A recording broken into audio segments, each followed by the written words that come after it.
2024 is gone, baby, gone. What did you do? Did you win? 2025 is about to drop. Are you going to write a book this year? I am. And if I were to start a novel in 2025, what are the first things I would do?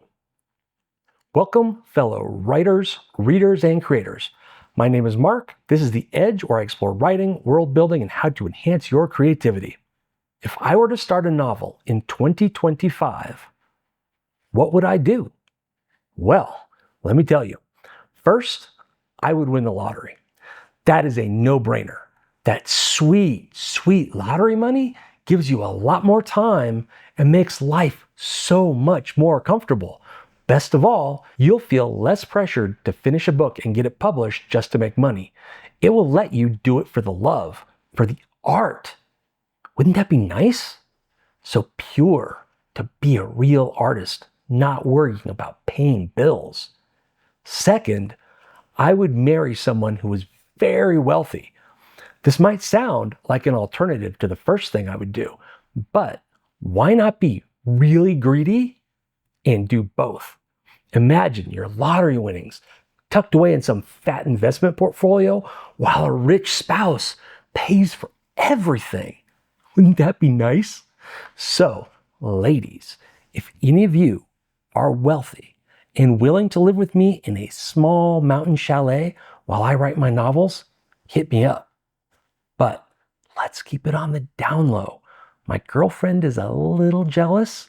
If she gets wind of this, she's gonna come at you hard. Trust me, you don't want to be on her bad side. The third thing I would do is spend a few weeks in New York, wining and dining agents and publishers, finding out what they're really looking for, finding out what you need to do to get a multi-million-dollar book deal. And trust me, you buy these OG gatekeepers of the publishing world a couple steak dinners, treat them to a few 3-martini lunches, and you are gonna make it in this business. Now, the next thing I would do, I know, I would sell the movie rights before I actually start writing that book. For well-known authors, this works out really well. They can get anywhere from a few $100,000 to $2, $3, $5 million off the options for something they haven't even written yet. It is a brilliant way to just take money and stuff it in your pockets. There's hardly any downsides on the back end. It's basically free money, honey.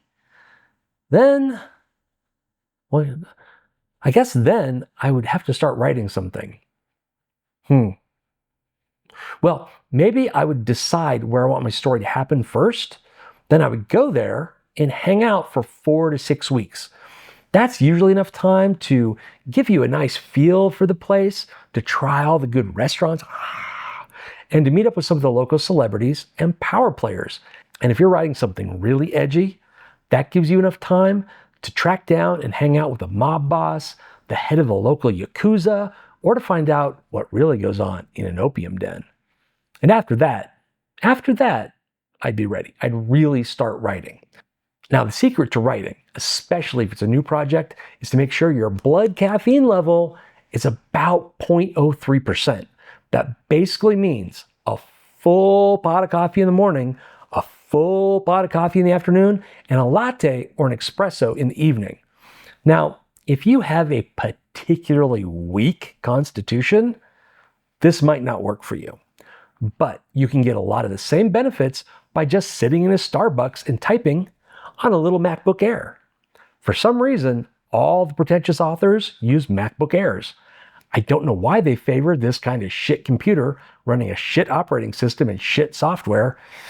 Maybe because Air is in the name, but I do know pretentious people love them. So flip one out in a Starbucks and you'll fit right in. In fact, if you pair that with a half-calf decaf soy almond latte, you won't just fit in, you'll be the queen bee of that caffeinated little hive.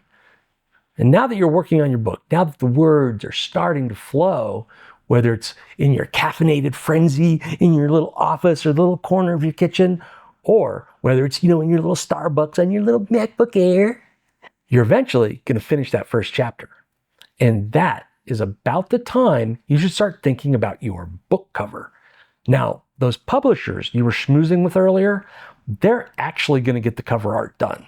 But in the meantime, you can use some AI art program to generate 100, 200 different covers and think about how you want your book to look. And once you figure out the cover art you're shooting for, then you can decide what to put in chapter 2. Now you've got 2 chapters. Good job. You're rocking it. Now, chapters 3 through 27, these are kind of rinse and repeat. An inciting incident to set up the scenes, some kind of nonsense character drama, ending in some kind of, cliffhanger. We got to keep reading. Then you just rinse and repeat and rinse and repeat and rinse and repeat and rinse and repeat. Now that sounds boring, but trust me, that part of the process will go very fast. I wouldn't even sweat it if I were you. Then, somewhere around chapter 28, you need to start wrapping things up. Now make this big. Write 3 versions of your ending. At least that's what I would do. I always do this. All right, 3 versions. The first one should be sophisticated, intense, a character-driven drama. Just imagine some Netflix or Hollywood executive exercising those movie rights you sold earlier, and that they've lined up Martin Scorsese to direct it. That's the Scorsese cut.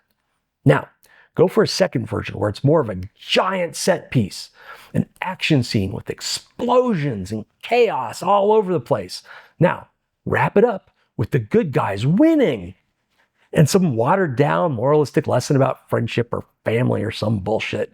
This is your Joss Whedon ending. Now, I think Joss writes most of his own stuff, but if your publisher or agent has enough clout, and you better get one with some fucking clout, then I'm sure they can get him to take on your project. Now, if you made it this far, please remember to like, subscribe, and leave a comment.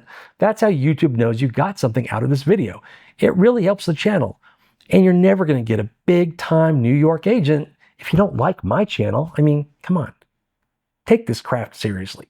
You can help me build a dynamic and supportive community by introducing yourself down in the comments. Now, what you want to do next is write that 3rd version of your ending. This is the version with a big, shocking twist that no one saw coming. We'll call this the M. Night Shyamalan version. The problem with this kind of ending stems from the twist that no one saw coming. No one saw it coming because you just fucking made it up. And now you're going to have to go back in and rewrite all those other chapters, leaving little clues and breadcrumbs for your readers to find. But this is not as hard as it seems because those clues don't necessarily have to connect. Like if you connected the dots, you would get an elephant when the surprise twist is really an 87 Chevy. But as long as your readers feel like they've connected the dots, it makes them feel so clever and so smart.